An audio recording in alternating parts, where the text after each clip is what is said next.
Hello everyone, science with KD sir में आप लोगों का स्वागत है। आज हम आप लोगों के सामने एक महत्वपूर्ण टॉपिक लेकर उपस्थित हुए हैं जिसका नाम है गोलीय दर्पण। गोलीय दर्पण से संबंधित परिभाषाएं, definition related with spherical mirrors. आज इसके बारे में हम पढ़ेंगे। इसके पिछले वीडियो में हमने पढ़ा है कि गोलीय दर्पण किसे कहते हैं, गोलीय दर्पण कितने प्रकार का होता है। आज हम उस गोलीय दर्पण से संबंधित कुछ परिभाषाएं होती हैं, गोलीय दर्पण पर कुछ ऐसे मुख्य बिंदु होते हैं जिनके बारे में हम विशेष रूप से विस्तार पूर्वक चर्चा करेंगे। तो थोड़ा सा हम फिर याद दिला देते हैं आप लोगों को कि गोलीय दर्पण क्या होता है। खोखले गोले का कटा भाग होता है, एक खोखला गोला होता है, इसी को अगर बीच से काट देते हैं तो गोलीय दर्पण बन जाता है। अब बात आती है, गोलीय दर्पण दो प्रकार के होते हैं, एक अवतल दर्पण, एक उत्तल दर्पण। तो इसमें इस चित्र में हमने यहां पर बनाया है उत्तल दर्पण, उत्तल दर्पण, और यहां पर अवतल दर्पण। दोनों ही गोलीय दर्पण हैं। अवतल दर्पण जिसे हम convex mirror and concave mirror कहते हैं। Convex mirror and concave mirror.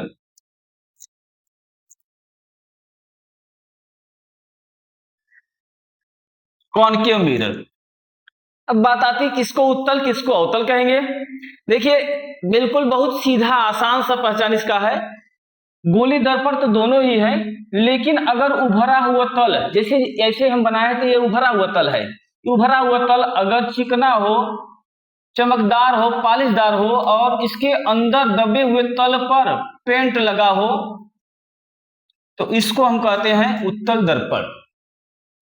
और अगर इसकी विपरीत उभरे हुए तल पर पेंट लगा हो या पारे अथवा अन्य पदार्थ की कलई की गई हो तथा दबा हुआ तल क्या हो, चिकना हो, परावर्तक तल हो, तो इसको हम अवतल दर्पण कहेंगे।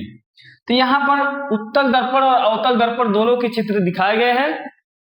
इसमें विस्तार पूर्वक से हम समझते हैं कि जो दर्पण होते हैं उनमें कौन कौन से मुख्य बिंदु होते हैं। तो इसमें सबसे पहला जो मुख्य बिंदु होता है दर्पण का ध्रुव, पोल ऑफ मिरर। दर्पण का ध्रुव, पोल ऑफ मिरर। दर्पण का ध्रुव किसे कहते हैं? दर्पण के परावर्तक तल। परावर्तक तल माने जो चिकना वाला तल होता है जहां से प्रकाश किरण आकर टकराकर वापस लौटती है, परावर्तित होती है, उस परावर्तक तल के मध्य बिंदु को, मध्य माने बीचों बीच, जैसे यहाँ ये पूरा परावर्तक तल है बाहर वाला, इसके मध्य बिंदु, बीचों बीच इस बिंदु को हम कहते हैं दर्पण का ध्रुव P।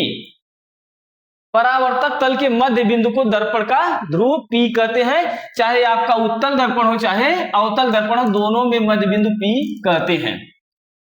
इसके बाद आता है दर्पण का द्वारक।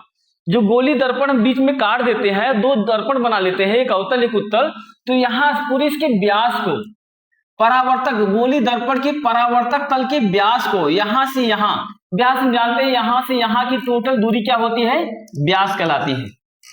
इसकी आधी क्या होती है, यहां से यहां की दूरी क्या कहलाएगी, त्रिज्या कहलाएगी। तो यहाँ पूरे इसके व्यास को M1 M2 व्यास है, इसको हम कहते हैं दर्पण का द्वारक। दर्पण का द्वारक M1 और M2। और दर्पण का ध्रुव क्या होता है, P। P को दर्पण का ध्रुव और M1 और M2 पूरी इतनी दूरी को, लंबाई को, दूरी को हम कह सकते हैं दर्पण का द्वारक। चलिए अगला बिंदु देखते हैं क्या है, वक्रता केंद्र। गोली दर्पण बना है किसी गोले का ही कटा हुआ भाग है, तो जिस गोले का कटा भाग होता है, अगर यह कटा ना होता तो एक गोला होता, तो गोले में एक केंद्र होता, सेंटर, एक मध्य बिंदु होता है, तो इसी सेंटर को हम उस दर्पण का वक्रता केंद्र कहते हैं। अर्थात गोलीय दर्पण जिस खोखले गोले का कटा भाग होता है उसके केंद्र को वक्रता केंद्र C कहते हैं। गोलीय दर्पण इस खोखले गोले का कटा भाग है, इसी गोले के हम सेंटर C को हम कहते हैं वक्रता केंद्र। ठीक है, जैसे उत्तल दर्पण में वक्रता केंद्र यहाँ C दर्शाया गया है, अवतल दर्पण में वक्रता केंद्र C दर्शाया गया है। दोनों प्रकार के दर्पण में होंगे। अब हम देख रहे हैं कि उत्तल दर्पण जो वक्रता केंद्र है दर्पण की क्या है, दाहिने साइड है। अवतल दर्पण वक्रता केंद्र कहाँ है, दर्पण के बाएं साइड है। अब इसकी चर्चा हम धनात्मक और ऋणात्मक को लेकर आगे करेंगे। पहले आगे अगला समझ लेते हैं, वक्रता त्रिज्या, रेडियस ऑफ कर्वेचर। सीधी सी बात है, गोलीय दर्पण जिस खोखले गोले का कटा भाग होता है उसकी त्रिज्या को वक्रता त्रिज्या कहते हैं। गोलीय दर्पण जिस खोखले गोले का कटा भाग होता है उसकी त्रिज्या को वक्रता त्रिज्या कहते हैं। या दूसरी आसान भाषा में कह सकते हैं कि गोलीय दर्पण में चाहे वह अवतल हो चाहे उत्तल हो, वक्रता केंद्र C से ध्रुव P के बीच की दूरी को वक्रता त्रिज्या स्मॉल r कहते हैं। इसको संकेतों से हम प्रदर्शित करना चाहें तो यहां से हम दर्शा सकते हैं कि ध्रुव P से C के बीच की दूरी जो होती है इसी को हम कहते हैं वक्रता त्रिज्या r, वक्रता त्रिज्या r, स्मॉल r से इसको प्रदर्शित करते हैं। वक्रता केंद्र से ध्रुव P के बीच की दूरी को हम वक्रता त्रिज्या स्मॉल r कहते हैं। अब बात आती है मुख्य अक्ष, प्रिंसिपल एक्सिस। जो प्रिंसिपल एक्सिस होता है, मुख्य अक्ष, दर्पण को ध्रुव P से वक्रता केंद्र को मिलाने वाली सीधी रेखा को हम दर्पण का मुख्य अक्ष कहते हैं। चाहे उत्तल दर्पण चाहे अवतल दर्पण, दोनों में वक्रता केंद्र C से दर्पण के ध्रुव P को मिलाने वाली जो सीधी रेखा खींची जाती है उसी को हम मुख्य अक्ष कहते हैं। यह सीधी रेखा जो खींची गई इसी को हम मुख्य अक्ष कहते हैं। मुख्य अक्ष, दोनों में एक साथ यहां लिख देते हैं मुख्य अक्ष। यही जो सीधी रेखा खींची गई इसी को मुख्य अक्ष कहते हैं, प्रिंसिपल एक्सिस कहते हैं। अगला आता है मुख्य फोकस, प्रिंसिपल फोकस। अब दर्पण है, उसमें मुख्य अक्ष के समांतर जाने वाली किरणें, अगर अवतल दर्पण है तो मुख्य अक्ष, जैसे यहां पर हम देख लेते हैं अवतल दर्पण है तो मुख्य अक्ष है, इसके समांतर जाने वाली किरणें परावर्तन के पश्चात जिस बिंदु से होकर जाएंगी उसे मुख्य फोकस कहते हैं, उसे मुख्य फोकस कहते हैं। या उत्तल दर्पण है तो मुख्य अक्ष के समांतर जाने वाली किरणें परावर्तन के पश्चात, ये तो परावर्तित ऐसे हो जाती हैं लेकिन मुख्य अक्ष के किसी एक ही बिंदु से आती हुई प्रतीत होती हैं। यहां से ऐसा लगेगा कि इधर से आ रही है तो इस जिस बिंदु से आती हुई प्रतीत होती है उसे मुख्य फोकस कहते हैं। इसीलिए अब देखिए इसमें आती हुई प्रतीत होती है, ऐसा लगता है दर्पण के पीछे से आ रहे हैं, लेकिन दर्पण के पीछे से तो किरणें आएंगी नहीं, यहीं से टकरा कर जाती है या सीधा इसको सीधे में खींचे पीछे बढ़ाते हैं तो जिस बिंदु पर मिलता है उसी को हम कहते हैं मुख्य फोकस। अवतल दर्पण में परावर्तन के पश्चात एक निश्चित बिंदु से होकर जाएंगी मुख्य अक्ष के समांतर जाने वाली किरणें, और जिस बिंदु से होकर जाएंगे उसे हम मुख्य फोकस कहते हैं। उत्तल दर्पण में जिस बिंदु से आती हुई प्रतीत होती है, ऐसा लग रहा है यहां से आ रही है, इस बिंदु को मुख्य फोकस कहते हैं। अगला पॉइंट होता है फोकस दूरी, फोकल लेंथ। सिंपल सी बात है, दर्पण के मुख्य फोकस से ध्रुव P के बीच की दूरी को फोकस दूरी स्मॉल f कहते हैं। दर्पण के मुख्य फोकस से, दर्पण के मुख्य फोकस क्या है, यहां है, दर्पण के मुख्य फोकस से ध्रुव के बीच की दूरी को क्या कहते हैं, फोकस दूरी। दोनों प्रकार के दर्पणों में हो गया फोकस दूरी स्मॉल f, इसमें भी फोकस दूरी आपका होगा यहां से यहां तक की दूरी को हम फोकस दूरी स्मॉल f कहते हैं। फोकस दूरी, फोकल लेंथ स्मॉल f, इसे स्मॉल f से प्रदर्शित करते हैं। अगला होता है फोकस तल, focal plane. Focal plane, focus तल, दर्पण के मुख्य फोकस के मुख्य तल, दर्पण में मुख्य फोकस से होकर जाने वाला मुख्य अक्ष के लंबवत तल फोकस तल कहलाता है। ये मुख्य अक्ष है, इसके लंबवत ऊपर और नीचे होंगे तो ये मुख्य फोकस से होकर जाने वाले तल को हम क्या कहेंगे, फोकस तल। अब हम इसके आगे पढ़ते हैं कि गोलीय दर्पण में निर्देशांक चिन्ह परिपाटी। गोलीय दर्पण में कब किसको प्लस मानते हैं और कब किसको माइनस मानते हैं। दर्पण के निर्देशांक चिन्ह परिपाटी, Cartesian sign convention of mirror. अब हम ये जानेंगे कि दर्पण में कब किसको धनात्मक कब किसको ऋणात्मक मानते हैं। तो हम दोनों प्रकार के दर्पणों के लिए एक साथ देखते हैं। अगर उत्तल दर्पण है, इसके लिए फोकस दूरी जो होता है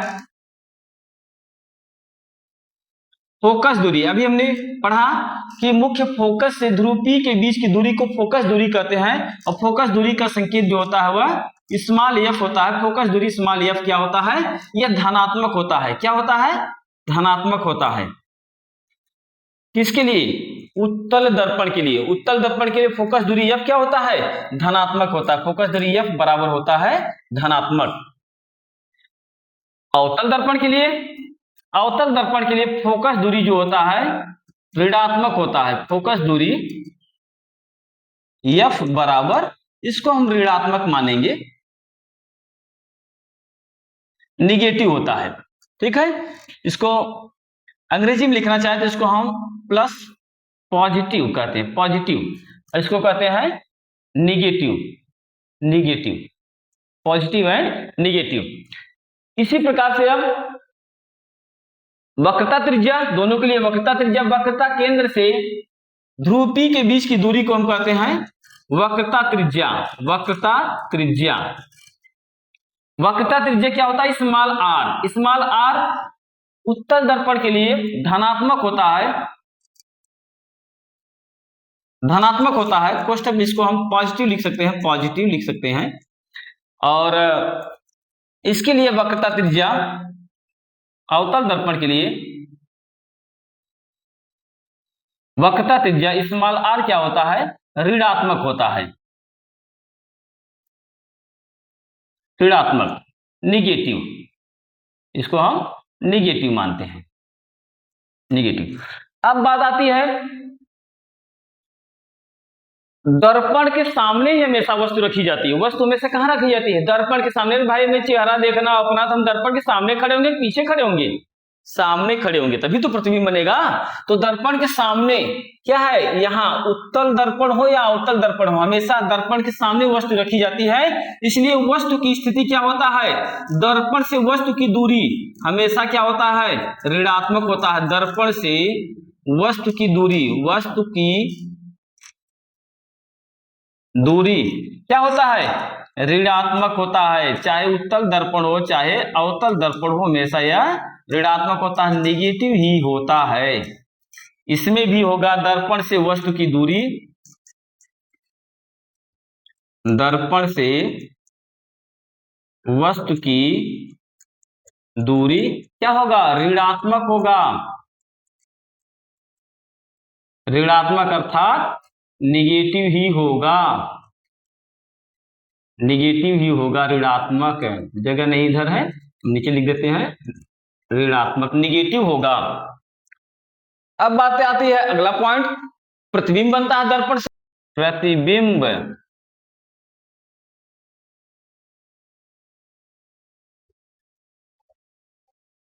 की दूरी क्या होता है, भी। और भी का मान क्या होता है, प्रतिबिंब की दूरी जो होता है उत्तल दर्पण के लिए हमेशा प्रतिबिंब वह आभासी बनता है, सीधा बनता है, और दर्पण से दूसरी ओर बनता है। इसलिए हमेशा यह क्या होगा, पॉजिटिव ही होगा, धनात्मक ही होगा, धनात्मक अर्थात पॉजिटिव ही होगा हमेशा।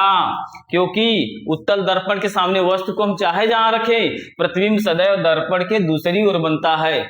और अभी हम बताएंगे क्यों किसको धनात्मक क्यों ऋणात्मक ले रहे हैं, अभी हम बता देंगे, तुरंत समझ में आ जाएगा आपको।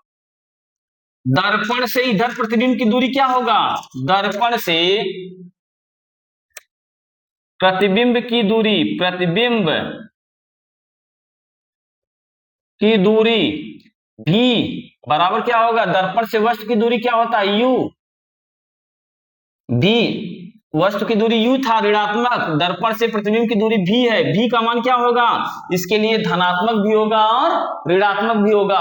लेकिन क्या होता है, कब ऋणात्मक होगा, ज्यादा चांसेस में क्या होंगे, वास्तविक और उल्टा बनते हैं। तो ऐसे स्थिति में ऋणात्मक होगा। तो ऋणात्मक कितने चांसेस होंगे, ऋणात्मक होगा कितने चांसेस, 75% लगभग। और धनात्मक होगा या धनात्मक होता है कितने परसेंट, 25% लगभग। 75 का 85% हम कह सकते हैं, और इसको कहते हैं 15% धनात्मक होगा। चलिए अब बात समझते हैं क्यों हम धनात्मक और क्यों ऋणात्मक, कब कहां धनात्मक कब कहां ऋणात्मक आ गया। देखिए दर्पण का ध्रुव है, इधर भी दर्पण का ध्रुव उत्तल दर्पण में, दर्पण का ध्रुव अवतल दर्पण में भी है। सभी दूरियां जो दर्पण के लिए होती है वह ध्रुव P से ही नापी जाती है। तो हम P से जब बाईं ओर चलेंगे तो निर्देशांक ज्यामिति में हम पढ़े हैं कि यहाँ पर मूल बिंदु 0 अगर मान लेते हैं तो इधर से हम बाईं ओर चलते हैं तो क्या होता है, नेगेटिव होता है, दाईं ओर चलते हैं तो पॉजिटिव होता है। इसीलिए ध्रुव P के बाईं ओर जितनी भी दूरियां नापेंगे हम वह माइनस होगा, ध्रुव P के दाहिनी ओर जितनी दूरी नापेंगे वह पॉजिटिव होगा, धनात्मक होगा। ऐसे ही चाहे उत्तल दर्पण चाहे अवतल दर्पण दोनों के लिए यही नियम लागू होते हैं। तो अब देखिए उत्तल दर्पण के लिए मुख्य फोकस किधर है, ध्रुव P के दाहिनी ओर, इसलिए फोकस दूरी क्या है, धनात्मक है। इसमें देखिए ध्रुव P के फोकस किधर है, मुख्य फोकस किधर है, बाईं ओर है, इसलिए फोकस दूरी जो ध्रुव P से F के बीच की दूरी को ही फोकस दूरी हम कहते हैं। इसका मान हम चूंकि बाईं ओर नाप रहे हैं इसलिए इसको क्या कहेंगे, हम ऋणात्मक कहते हैं। वक्रता त्रिज्या उत्तल दर्पण के लिए वक्रता त्रिज्या किधर है, वक्रता केंद्र से ध्रुव P के बीच की दूरी को वक्रता त्रिज्या कहते हैं, अर्थात ये दाहिनी ओर नाप रहे हैं इसलिए इसको हम धनात्मक कहेंगे। अवतल दर्पण वक्रता त्रिज्या किधर है, बाईं ओर है, ध्रुव P से वक्रता केंद्र के बीच की दूरी को हम वक्रता त्रिज्या कहते हैं। अब चूंकि यह दूरी हम बाईं ओर नाप रहे हैं निर्देशांक ज्यामिति के अनुसार इसका मान क्या होगा, ऋणात्मक होगा। ऐसे दर्पण से वस्तु की दूरी, वस्तु हमेशा दर्पण के सामने रखी जाती है तो दर्पण के सामने हमेशा वस्तु इधर ही सामने ही रखी जाएगी। तो वस्तु की दूरी जो होता है, वस्तु है यहाँ पर, इसमें भी यहाँ वस्तु हम बता सकते हैं, जो वस्तु की दूरी है यह वाला यहां से यहां के ध्रुव P के बीच की जो दूरी होती है यह क्या होता है, u होता है। तो u का मान इसमें भी ऋणात्मक होगा, u का मान उत्तल दर्पण के लिए भी ऋणात्मक होगा और दर्पण से वस्तु की दूरी u का मान अवतल दर्पण के लिए भी ऋणात्मक होगा, क्योंकि दोनों में u जो है दर्पण के सामने अर्थात बाईं ओर रखा जा रहा है। ठीक है, अब बात आती दर्पण से प्रतिबिंब की दूरी।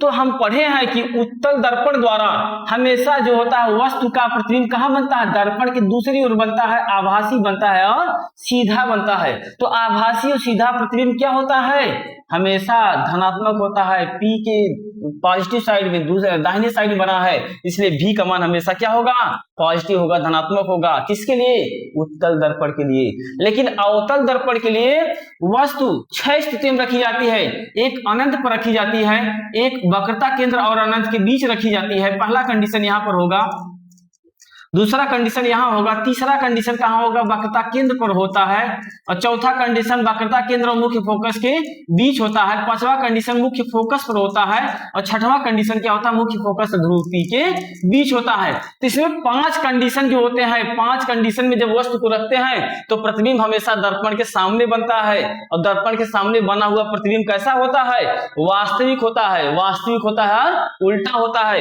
इसलिए दर्पण से प्रतिबिंब की दूरी हमने कहा V का मान जो होता है ऋणात्मक कितनी बार होता है, 85% लगभग होता है, 85% बार ऋणात्मक होता है।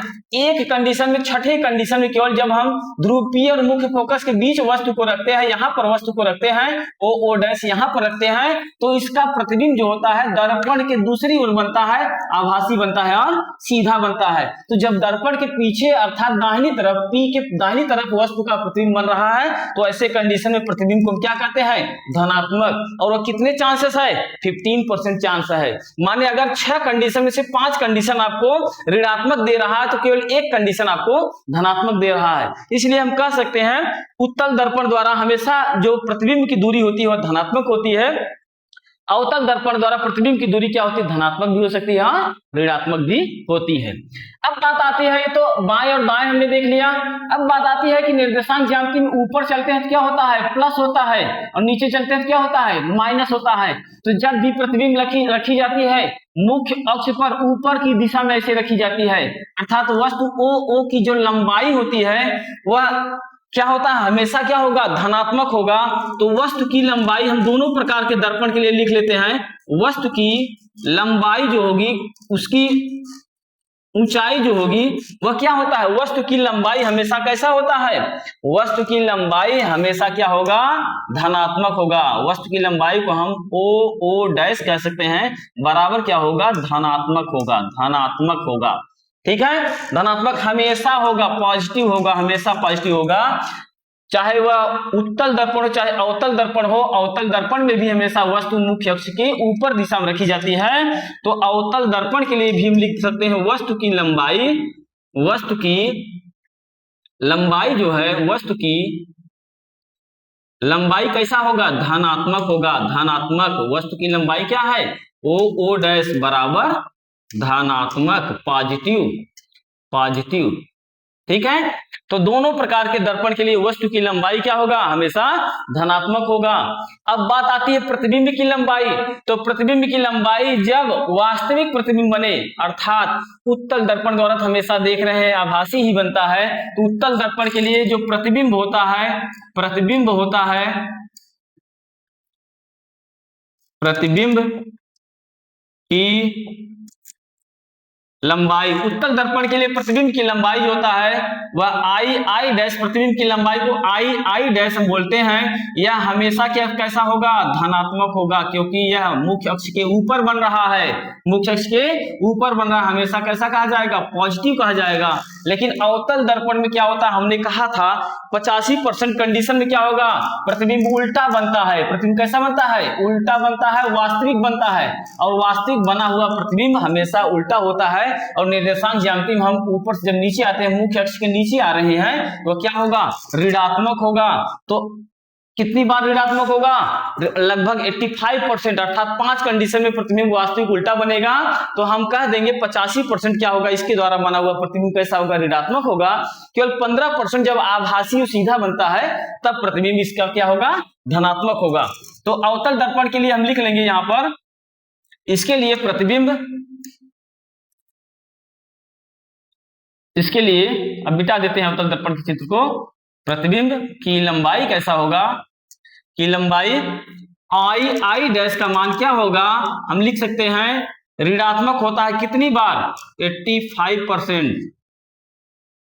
ऋणात्मक होगा कितनी बार, लगभग क्या होगा, माइनस, ऋणात्मक होगा लगभग 85%, माने लगभग 5 कंडीशन में क्या होगा, यह ऋणात्मक ही होगा। लेकिन लगभग क्या होता है, 15% में क्या होगा, यह धनात्मक होगा, धनात्मक होगा। कितने परसेंट में, 15%, इसका मान क्या होगा, धनात्मक होगा। इस प्रकार आज हम गोलीय दर्पण से संबंधित जो परिभाषाएं थी उनको विस्तृत रूप से समझ लिए। दर्पण के सामने कब वस्तु कहां रखी जाए या उसका प्रतिबिंब कहां बने, दर्पण के जो गोलीय दर्पण से संबंधित कुछ बिंदु होते हैं उनके चिन्ह के बारे में भी हमने आज जानकारी अच्छे से प्राप्त कर लिया। आशा करते हैं वीडियो आपको अच्छा लगा होगा। यह वीडियो यदि आपको अच्छा लगे तो हमारे चैनल को सब्सक्राइब करिए और अपने दोस्तों में इसको शेयर करिए। टॉपिक लेकर फिर मिलेंगे हम अगले एक वीडियो में एक महत्वपूर्ण टॉपिक लेकर, तब तक के लिए जय हिंद।